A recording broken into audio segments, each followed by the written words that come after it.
before we start for everyone else to come and join us.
We'll just give it 30 more seconds, then we'll make a start. There's still a few more people dripping in.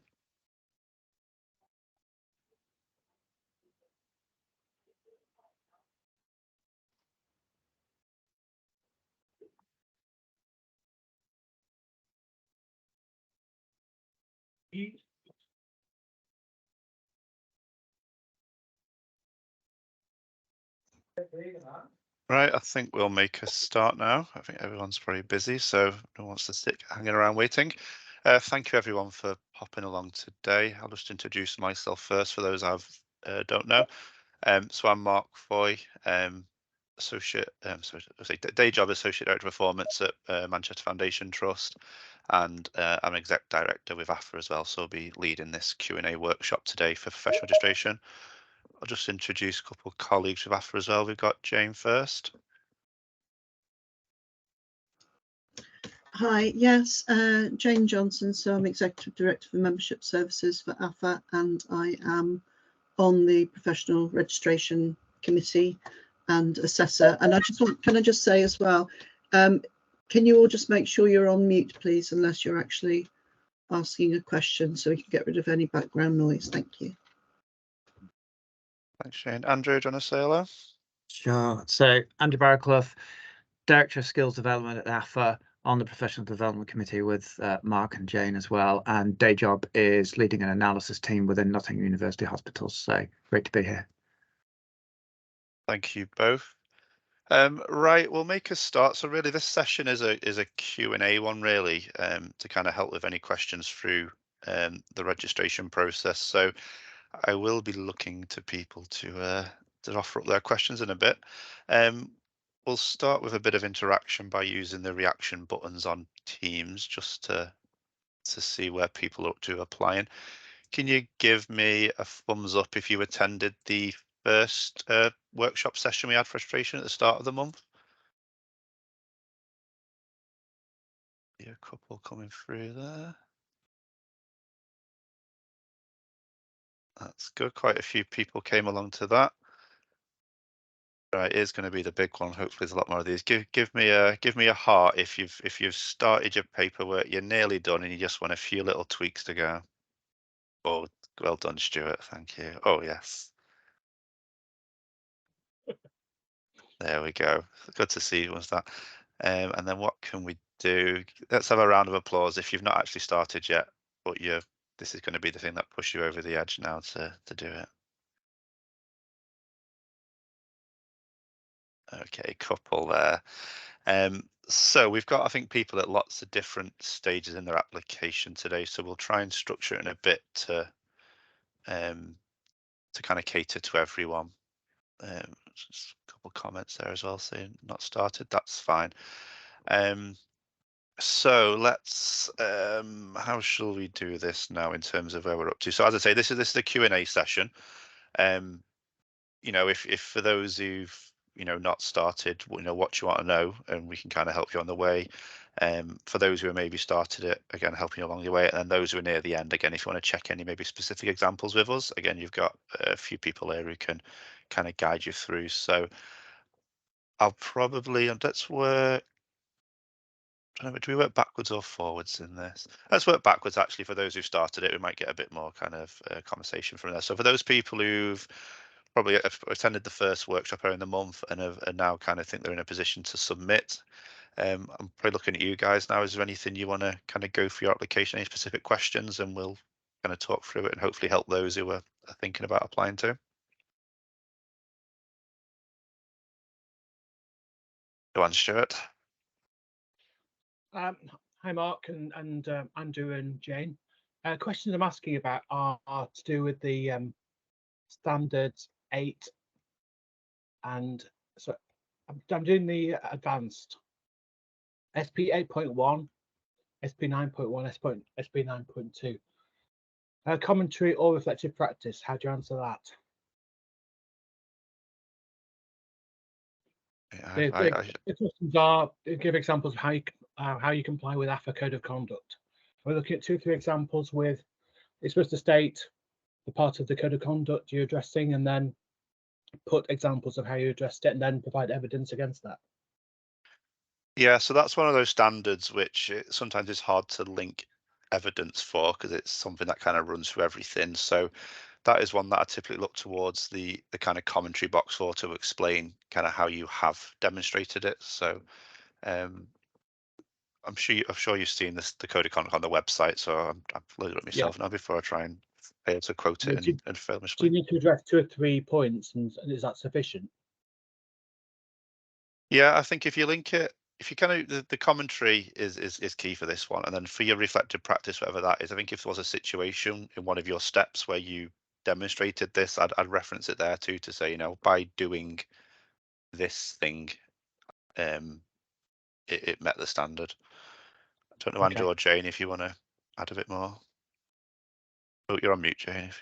Yeah, I'm just wondering if there's an example on the, I'm just logging in to see, because there's some example work on the website, isn't there? So I'll be back with you once I've finished scrolling through all the And for examples like SP 9.1 and 9.2, I've got how do you keep your knowledge and skills up to date? Can I put things like attending AphA conference and being sort of national groups that you might be part of? Yeah, absolutely. Extra bonus points are referencing AphA events as well, and how you keep up to date on that one. Okay, you can't have evidence of you sort of you turning up with your ticket or something. Just you can say yeah. So in terms of evidence, might be the diary invite or like a certificate of attendance or something like that for them. Meeting minutes or even a resource you may have used, if it was something that you've researched on the internet or something. You say, oh, I found this forum, this website was really good. Okay, but before I sort of pass over to hopefully somebody else asking questions, C5 demonstrates how you comply with information governance standards in relation to your role. Do you do it by exception, say I do it all the time, or do you have to prove something that you've stopped in its tracks, or some initiative you've endorsed? I'd say for me on that one, and this is probably a key to a lot of the standards, and for those who haven't started yet, it's a lot of this you will do without realizing. So I'm sure in everything you do consider information governance standards. You don't just fire patient details around willy-nilly, or you make sure appropriate people have access to stuff, but it's stuff you probably don't think about, you just do. So I think you don't have to maybe highlight you've stopped something bad from happening, but you could just say, actually, I built a dashboard and I didn't include patient detail on it, or I made sure only certain people could access it to not breach IG guidelines, something like that, rather than something big, if that makes sense. Yeah, that's fine. Okay, thank you. I just saw a note pop up about getting the certificate. How quickly could I get that? Because I want to get an application in this week. Fire the email in, we'll sort it as quick as you can. Obviously, it's AphA you'll be waiting on for that, so that won't impact your application if that's not ready for. We'll obviously make a note to look out for that if it doesn't come through in time. But yeah, just fire a request through to the AphA inbox and we'll get that as quick as we can. And just coming back to the go on, Q. Yeah, I was just going to say I've gone in to look at the example reflective practice, and one of them showing about the handling of data and adhering to governance standards, etc. So that's one thing that comes within the code of conduct, you know, following legislation and the ethics. That's just one example. What were you going to say, Andrew?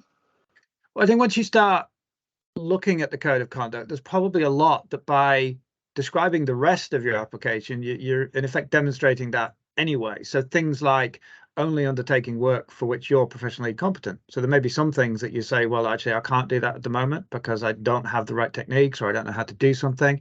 So there's a scoping of work can take you into that territory. I think there's how you support others with professional development is part of what we ask about. So if you've shared things that could be informal or formal, that's about supporting other people. That's supporting other people's professional development, isn't it? It's about supervision.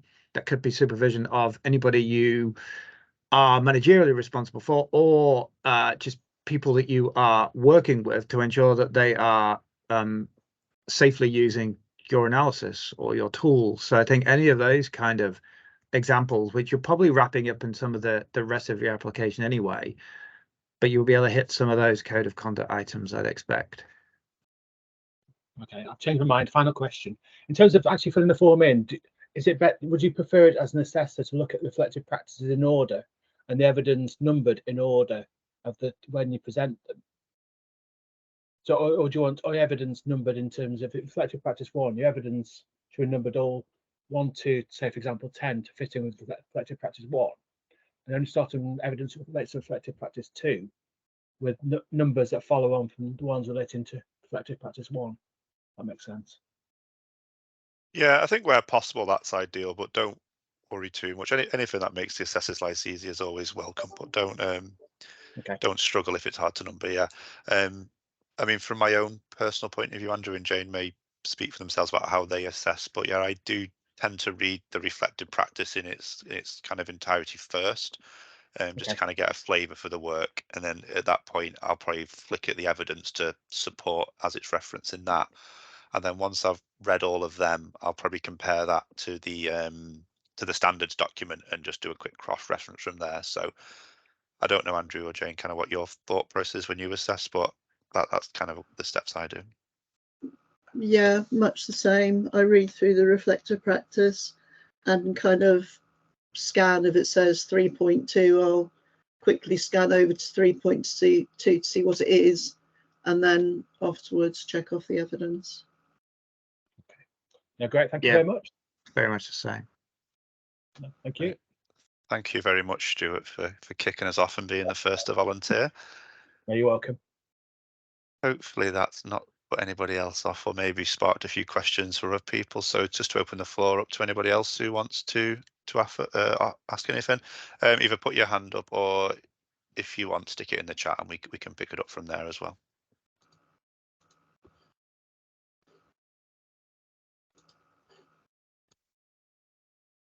Paula?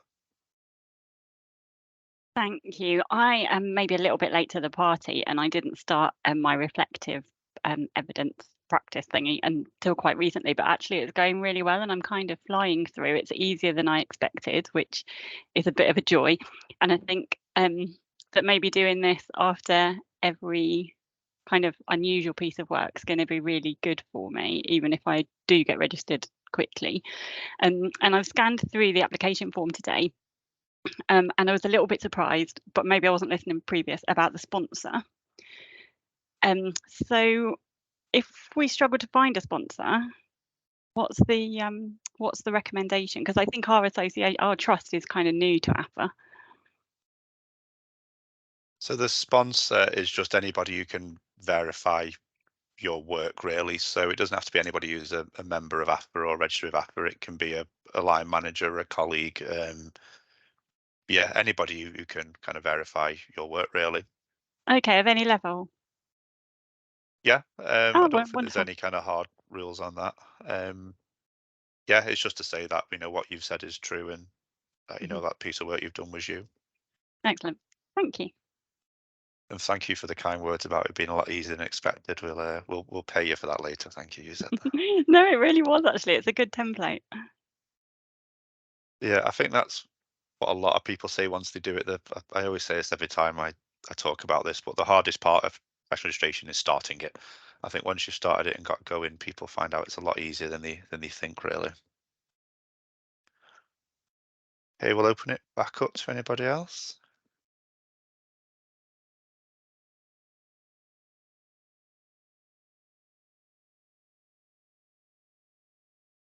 Oh, question in the chat there, 1 second.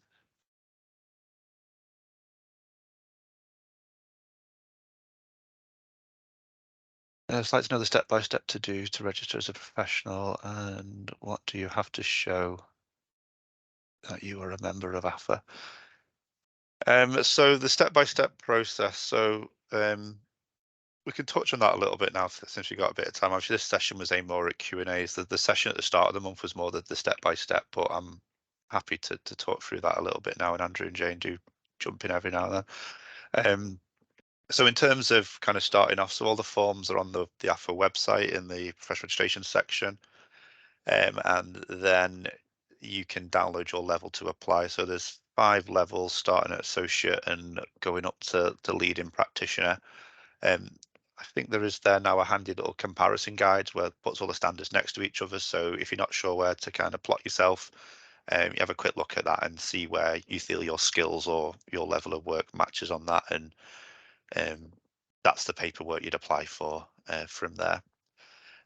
What you'll then need to complete is 3 pieces of reflective practice. That's what we were just talking about with Stuart then. They are pretty much examples of pieces of work you've done. Could be a sizable piece of analytics, could be a dashboard you've built, could be a problem you've solved, and a bit of work you've done. Can really be anything, but that's the story that you're to tell us of how you hit all the standards that I mentioned in the file. We asked for 3 reflective practices, and between those 3, what I'll call stories of kind of your work, that's where you'll hit and reference the standards that you'll meet from there. You'll then be asked to upload any evidence. So some very, very simple ones. If you've referenced about a bit of SQL script you've written, then a little screenshot of your code. If you've built a dashboard, screenshot of that. If you've been on a training course, your certificate. If you presented your work at a team meeting, an agenda or minutes of that. Again, all the evidence to verify what you've done from there. There's then the standards document to complete, which is not meant to be a duplication of your effective practice. This is where we just ask for a couple sentences, maybe just to bulk up your evidence for each standard. So at the end of that, you'll have told us 3 stories about how you do your work. You'll have told us how you meet all these standards. You'll then need, as we just said on the last question, a sponsor to sign this off. So that's anybody who can verify the work you've done. That will then come into an assessor. One of us will have a look at it. I'm sure it will be fantastic, and you'll be admitted to the register. That's a very short process. Don't know, Andrew, Jane, if you want to add anything. I think you've No, captured it there, haven't you? And I think it's been said, really, it's thinking about the reflective practice, isn't it? It's just getting your mind of those kind of things that you're likely to get, so you can start shaping those up, because it can be really difficult to think of those just on the fly, can't it? So begin to think about those, collect the evidence for those, go through the process, as you said. Is it, and maybe we might come back to the kind of the talk of which level to aim at as well, and maybe come back to that after Jane's answered this question. well, I've just going to say I've put a link in there to a table that just shows all the levels, all the standards side by side, so you can see. But just remember that you have to be able to achieve that level for every standard. So if you're maybe a senior practitioner, but some of them you can go at advanced, unless you can do all advanced, you have to do the senior practitioner level. So, but that table will be really useful for you to make that decision as to what level to go into. And I think somebody else has asked about how do you reference if you're covering standard with reflective practice, can you simply reference CRP1? So the reflective practice example templates are on the website as well. I'll put a link in there, and that shows you how you can lay it out. And when you go into, well, I'll let Mark go into more detail, but then when you're on the actual application form, you can say, yes, reflective practice. I've covered this in reflective practice 1, but Mark, if you want to go into a bit more about how much you expect to see written in the actual questionnaire, word limits, etc. Yeah, thanks, Jane. So in terms of reflective practice, I don't think we set a word limit for that, but what I would recommend is looking at the examples on the website. It very much is kind of sentences that tell that story. So that it uses the STAR model, which is situation, task, actions, and results. So the first bit is where you'll talk about the situation or the question that's done. So your first bit might just be, I was asked by my manager to do some analysis on DNA rates. This was to help us understand inequalities in our service or something like that. And then there'll be a standard about how you turn a question into an analytical task. So that's kind of how you start to tick off that a question's arisen, and now you've turned that into a task from there. And then you just talk through those step by steps. So yeah, I really would recommend looking at the guides for the reflective practice, but it's really bullet points outlining the key steps of your story of your journey of how you do a piece of analysis.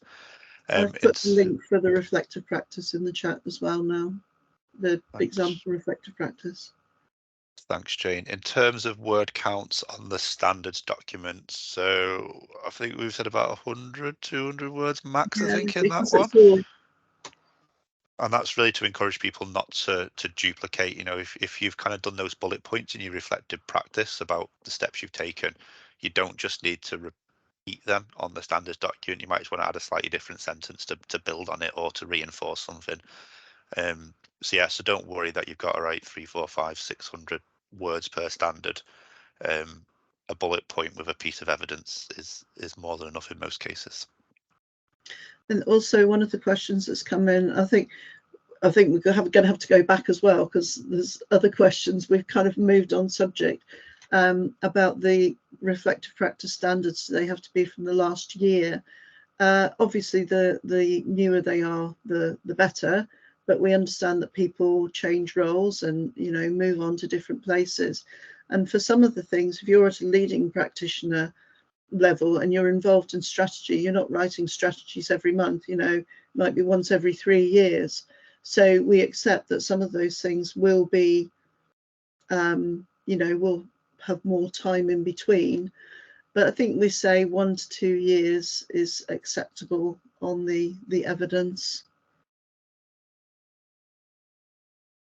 Okay, I'll just have a quick flip back through the chat just to make sure we've not missed anything. There was questions about, do we get logos and email signatures and what do we have to show, etc. Just check I think Debbie's the first one we've not answered about. Do you have to register interest before applying, or can you just download the forms and start?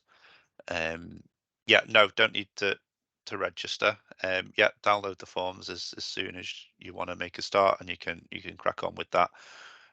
We do, just to make it easier and more consistent for assessors and for the time spent doing that, is application windows are open 4 times a year, quarterly. So October is the current window we're in now. The next window will open in January, but that's not to say you can't work on your January one in November, December and submit it in January. That just means it won't be assessed until those months. But no, yeah, you don't need to tell us you're starting. Just download it and crack on whenever you want to. Okay, next. Anybody want to add to that before I do the next question? The one way back up at the top about logos. Is there an AphA logo to add to email signature? Is there a logo on our website to add to your? I mean, I had an AphA logo on my email signature. I think I just. Yeah, when they get the email confirming that they've been put on the professional register, you get details of how you can download the logos and add onto your signature. And And also, the digital badges that FedIP have. I was going to say that also includes FedIP as the parent body to AphA as well. So you'll be registered with AphA and FedIP from that. We did have a hand go up, then went down. Sorry, I missed who it was. If you want to put it back up, was it Gary? Sorry, was it you? Yeah, hi, Gary Filer. I'm a quality and safety analyst from Somerset. It was just on the deadlines and sorry, the submission windows. And is there a deadline for each of those windows that we need to have the application in by? And then the second question is, how long have other people taken to complete their applications and to collate the evidence? How long does it take an average person? How long should I be prepared to be working on this for? Shall I go with that one? So yeah, so the application windows are monthly, so it's 1st of October to 31st of October, then 1st of Jan, 31st of Jan, 1st of March, 31st of March, Thank you. and Yeah, so great. on from there. I'll double check if they're not on the website as well, just so you can see the year ahead, but it's quarterly from there. Thank you. In terms of how long it takes, I mean, this kind of really is how long is a piece of string question. It does depend. As I say, the hardest part is starting, and I'm sure lots of people probably find it hard to talk about themselves or reflect in that way. If that's something that comes natural to you, then obviously you can kind of whiz through this quite fast.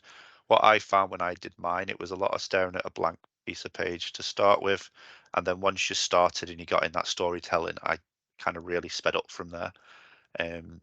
So I think for me it was a couple days in the end, but a lot of the first part of that was sat doing nothing, thinking, "Oh, what the hell's all this mean? This looks far too daunting, and I don't know where to start." Which I'm sure probably many people have looked at the paperwork. That's the first thought most people go through. Brilliant. Thank you. Just before I bring in Stuart, Andrew or Jane, don't you want to add your view on how long it takes? So I think it's similar. I think it took me probably 2 half days once I got some idea of the kind of topics I was doing in 2 half days, and then probably another little bit of time just to then go back and get the evidence for that once I'd done that. So probably 3 or 4 half days, then 2 half days focused to write the reflective practice, the other time spread out over a number of weeks, just going back to collect the evidence.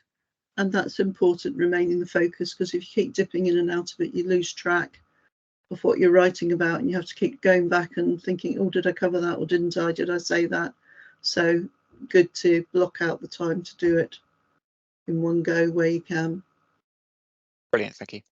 And just before I bring Stuart in, sorry, I know you've been patiently waiting.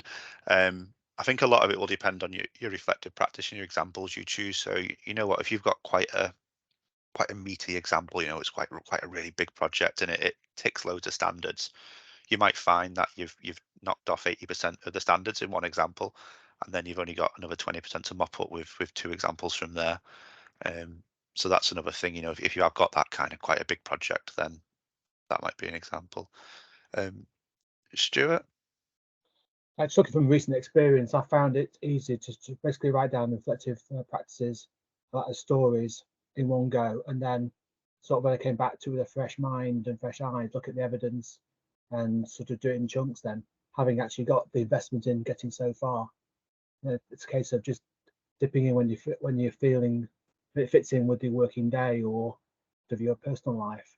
To do an hour here so every so often. The question I had was about the actual application process. You've got a sort of interactive, sort of a savable PDF that you fill in as part of the application. How do you put your evidence in? Is that a separate folder? And how do you upload it? So at the minute, that'll be a separate email in. So once you submit your application, we'll be in touch then to kind of collect the evidence from there.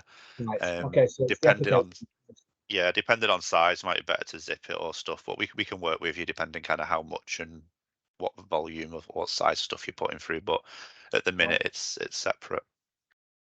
I'll talk through that a little bit now. Actually, that was a question from Mohammed in the chat as well about how to submit. So at the minute, yeah, it's a kind of editable PDF for the main document, and then the reflective practices are in PowerPoint, I think, at the minute, and then your evidence you'll email in separately.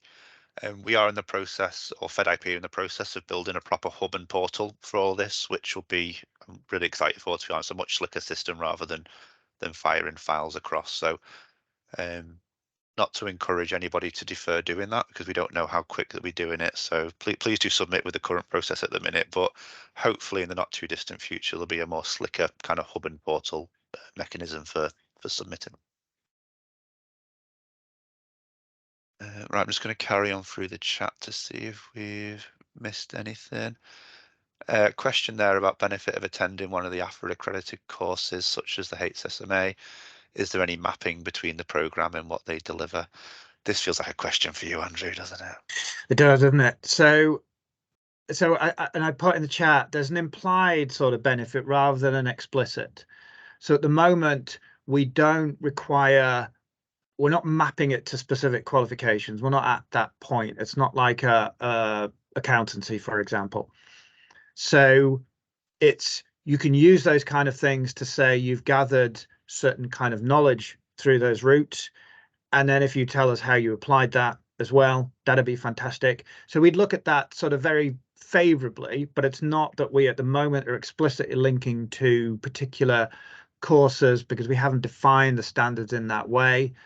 That may evolve over years, but it's not there yet. And therefore, there's no particular benefit from going to something just because we've accredited it. But it adds to that picture, doesn't it? Because if we're looking across the whole story of an application, and we can recognize courses that we think, okay, we know that's a fantastic course, we know what it does, we have accredited it, it's building up into the picture that we're gaining across the whole thing, isn't it? So it's adding credibility rather than it being used to offer particular kind of tick boxes at the moment. I think is that a fair summary, guys? And I think and this is where, and there's a question about the link with the National Competency Framework as well, isn't there? That all of these things are going to move in a similar direction and be complementary. So one of the things that is going to come on the back of the National Competency Framework is turning it into a development kind of path as well. So looking at the competencies, looking at what are the courses that will deliver those National Competency Frameworks. Well, that's going to help, isn't it? Because then we don't do an explicit mapping yet from our professional standards to the competency framework. That's coming as well. They are complementary, and it will be easy to map from the specific analytical competencies in the National Competency Framework to our standards, which are the more analytically focused ones. So there's going to be a very complementary, and it'd be easy to see where that fit is. As the development of the National Competency Framework takes into account courses, the development path, if you then were to say, well, I've done this course, I think this demonstrates part evidence towards one of the standards, and you can say how I've applied that, it's all going to be becoming part of a logic, isn't it, of what feeds what and how they all fit together. As we then as we get more mature in all of this, we'll probably get more explicit in all of this, but at the moment we're partly wanting to see how all of these things develop, aren't we? So it's developing levels of mapping. But I think at the moment it'd be quite easy to see how some of the analytical competencies are going to link onto our standards, which are the applying analytical techniques, the critical application, etc. When you look at the leadership or the project management competencies, well, as you're describing things there, they're going to fit into some of our standards around autonomy and responsibility and continuous professional development, aren't they? So there will be a complementary nature of this rather than necessarily a massively explicit at this point. Was that fair to say, guys? Definitely. I think the best explanation I heard, and kind of repeats what you just said, but I think the difference between the competency framework, that's the what skills you need, and professional registration is how you apply those skills. So it's the what and the how they link together. Yeah, the competency framework will outline what you need to do. You know, you need to be able to do this, you need to be able to do that.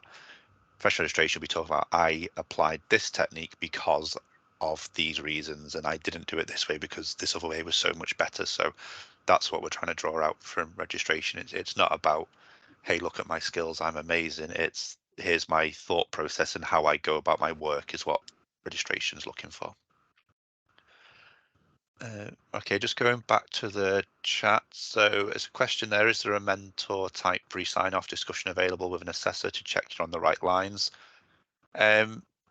So I suppose at the minute this Q&A is a little bit like that, but obviously conscious some people probably don't want to discuss it in an open forum, or we could be here for hours and hours and hours if we got into the detail of everybody's kind of specific examples. What I would say for that is if you feel you'd benefit in that, do let us know right into the AphA inbox, or the link it tells you to apply on. And I mean, I can speak for myself. I'm sure Andrew or Jane would agree. You know, if you do get in touch to say you'd appreciate a chat with somebody, I'm sure we'd all happily run through it with you. Conscious that all 50 odd people or 30 odd people on this call were to do that now. Yeah. What we might look to do is maybe buddy you up with somebody. So Stuart, you asked a question, so I'll use your own. But for example, Laura, who's our Northwest AphA branch lead, is registered. So we'd maybe divert to somebody in your region or area who's already accredited to maybe get them to support you too, for I fear think of. also you've got to remember that once you've done your registration, you send it in. You know, we want you to get your registration. If we find that you haven't evidenced a standard properly, you haven't given us enough information, we're not just going to say, right, that's it, you failed. We'll work with you. We'll come back to you and say, look, you're doing really well here, but there's a couple of things. I could just do a little bit more evidence, or can we just have a chat face-to-face, or online face-to-face, to discuss this? So we will be doing those checks, and we will be helping you through once the registration comes through, because we will do our best to go backwards and forwards. You know, if there's just the odd bit here and there that we need clarification on, then we will work with you after you've submitted and maybe ask for a bit of extra evidence, as I say, just so we can get you over that line. Okay, can I ask about the reason for that? Is that sometimes the danger from an analytical point of view to almost overdo it. We could spend too long doing this with a massive application, when sort of an experienced set of eyes would go, you've done way too much now. We could actually just get in the sweet spot of just enough, and to actually cover the basics. And I don't want people to, well, I wouldn't want to be thinking I need to do a lot more when I'm actually ready. And there's a danger of overdoing it and taking too long, and basically putting it on to another quarter when they actually might be quite close, but they don't know they're quite close because it's a new thing to them.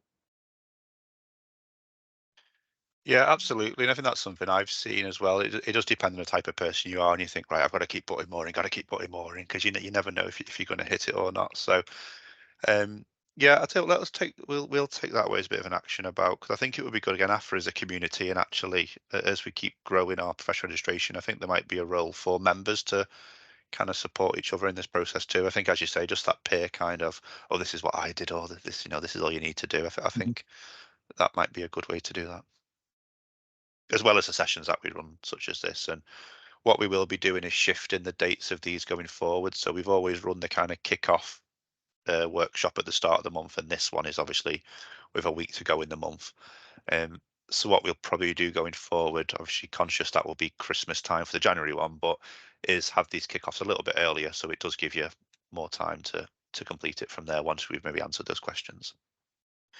And one of the things we have done in previous rounds, and a little bit over the summer as well, is sometimes we'll run these things with specific organizations, won't we, with networks as well.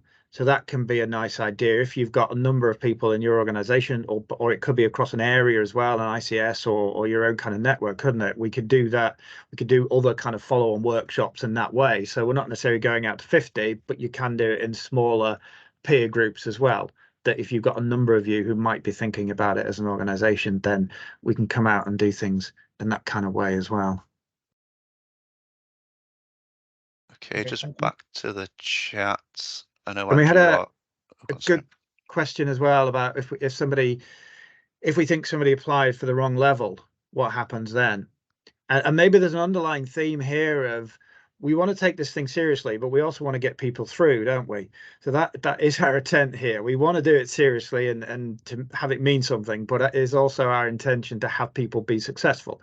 And we do have some cases, don't we, where, and this could happen two ways, because somebody could apply and we might think they've been a little bit ambitious and they don't quite meet the level, but we might suggest actually you could probably move most of that evidence to a lower level and it would work, or it might go the other way.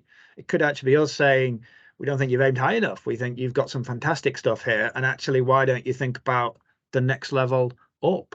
So we will do that kind of both ways, won't we? And if we kind of spot that, it's not just a absolute rejection, it's the evidence and the reflective practice look like they might fit at a different stage and be a better fit. And that could be a higher or lower level, couldn't it? Yeah, I know you said it a few times there. This is a supportive process. It's not fire off an application into a black hole and somebody will tick or cross you at the end and tell you you've successful or you've failed. There will be engagement to support you through. I don't feel it's quite a kind of that kind of relationship. Okay, just looking a bit from the chat. I know, Andrew, you have been answering in the chat, but I will just read some out just in case people aren't tracking through that. So a couple of questions around examples. So one was around, can you use the same topic to cover two reflective practices? Yeah, so yeah, I think as long as you come at it from two angles, and if it's, if it's substantial enough, then that's perfectly fine. Maybe you've done a piece analysis, done some script, built a dashboard, automated it, and your first viewpoint of it might focus on the kind of technical tool aspect of it. But then actually it also had a lot of information governance implications, also had a big data quality impact. And actually that in itself is maybe as big of a reflective practice too. So yeah, don't feel that just because you've used your one example that, it's out of play there if it can be applied for more. I think that's a relief, because that's what I'd said as well. So that's good, isn't it? I may have read ahead just to make sure we were consistent on this. So I'm just catching up now. Yeah, I think Andrew did answer this one before as well. Is it better to have a centralized approach via HR learning development teams? Yeah, really would encourage, if you do go back to your teams now and you can, if you can talk the rest of your team to kind of apply for this, we could probably assign you one of the professional development committee, do a little session with your team and hopefully get 10, 15, 20 of you all kind of put through it as a bit of a working support group at once. Another question around being part of a single project, part of a project that involved multiple parts, and yeah, so that can, split that over multiple practices, that's fine. I suppose on that point as well, if anybody who's been part of a project that involved multiple people and you think, oh, I don't know if I can mention that because I didn't do it, or, from there, as you'll discover when you look at the standards, a lot of this is about how you work with others and engage with others. So just because you didn't do something, if you ask somebody for help or if they did something, that shows how you are working with others. So yeah, you can use examples. Don't feel I didn't do it, so I can't mention it. From that, as long as you're obviously honest about what your part was. But yeah, it would be great to reference working with others. Sorry, I'm still going through. Yeah, we've covered the wrong level. And just to add to the wrong level, or there's no like hard rules about what to go for. They're not job title related. They're not band related. It's just where you feel you lie. We'd never tell you where you should apply, but as Andrew said, we may say, oh, actually, you may be overshot, or actually you may be undershot from here, but it's for you to decide. Giggling at the thought of analysts having a chat. Yes, that's always a challenge.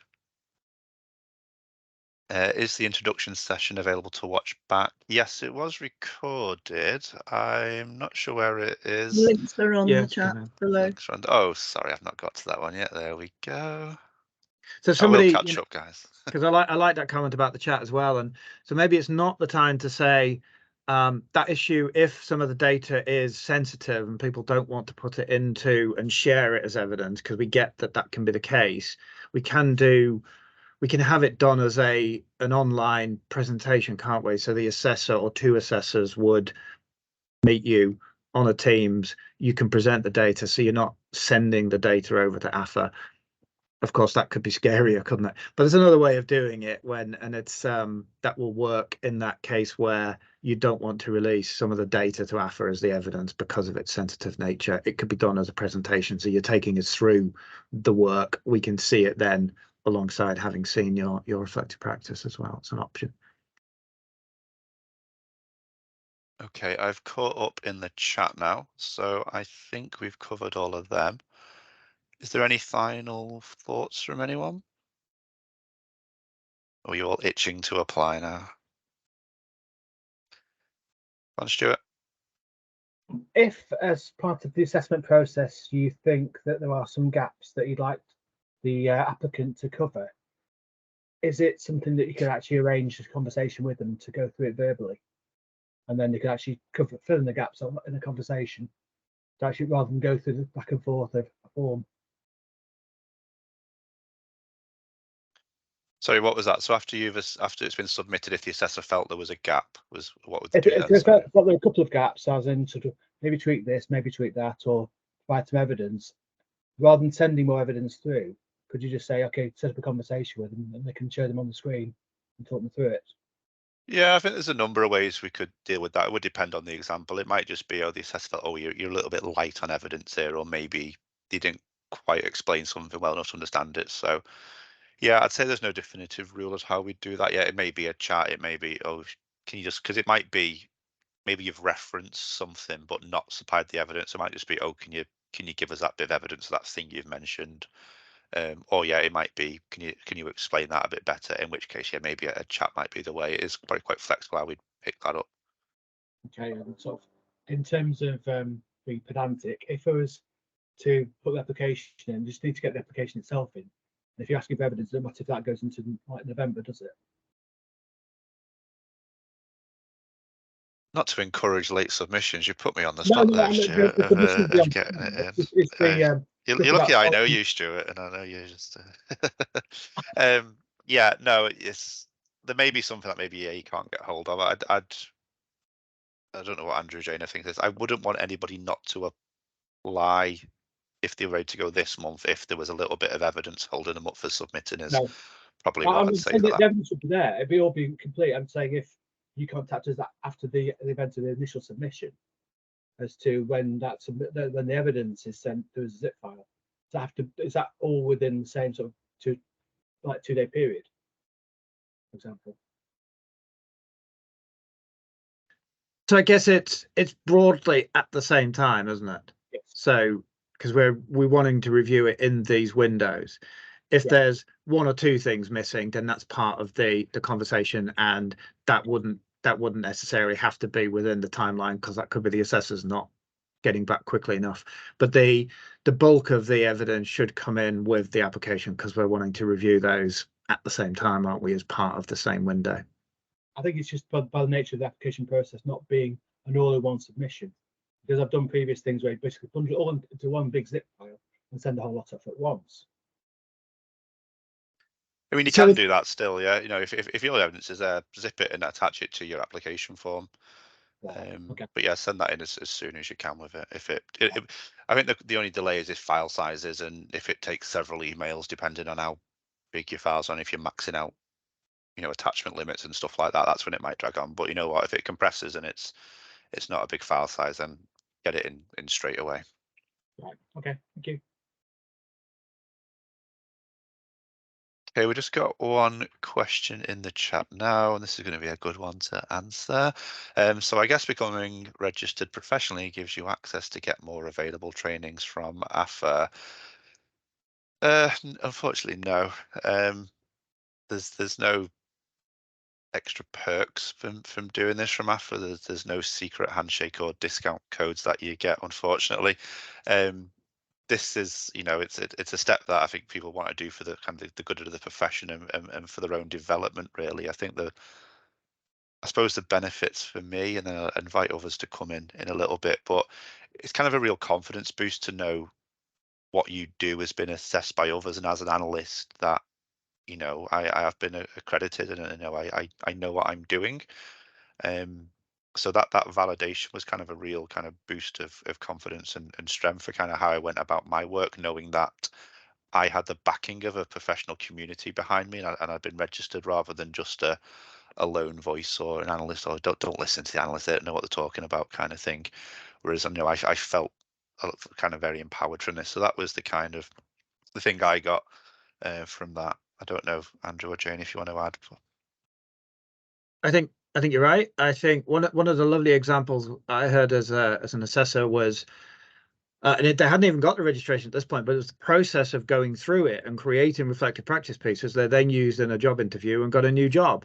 And so they were kind of complimenting the fact of just the process of thinking about reflective practice and what that meant to do that. I think it's as you say, it's what it means for you individually, for your development, your CV, your credibility, your confidence.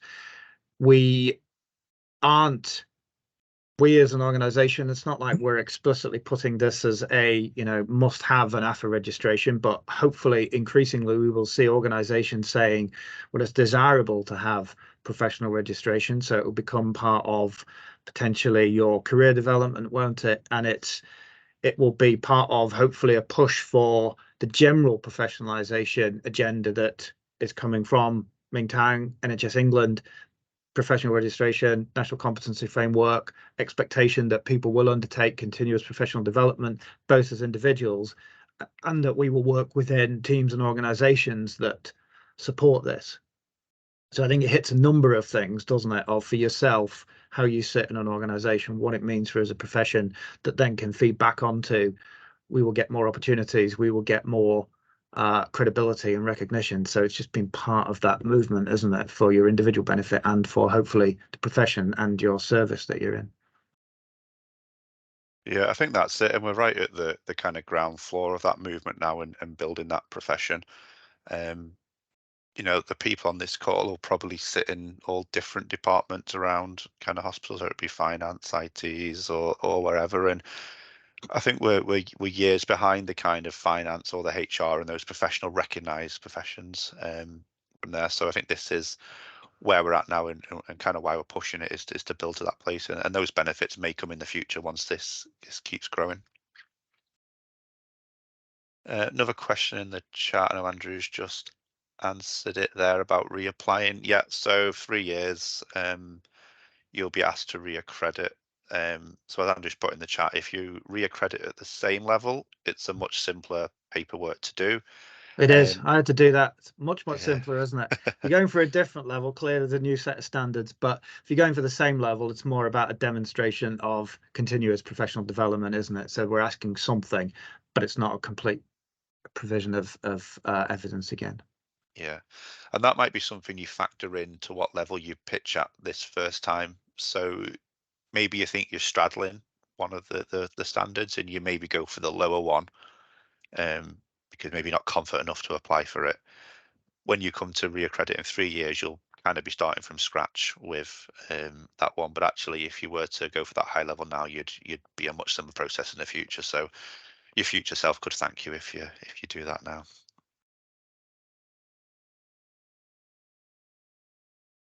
Okay, we're up to date in the chat again. Let's give it another minute to see if anybody wants to put any last questions in. Well, we've got a few minutes left of the hour. Yes, thank you, Lizzie, there. And this may sound like a silly point, but yes, please make sure your AphA membership hasn't expired when you register. And also, if your AphA membership expires during your 3 years of registration, then it goes as well. So you have to keep your AphA membership up for those 3 years as well.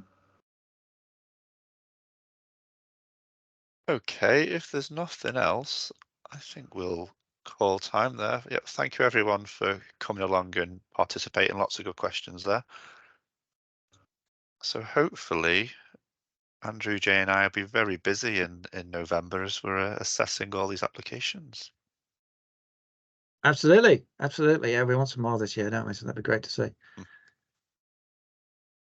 Okay, thank you everyone, and it was good to see everyone.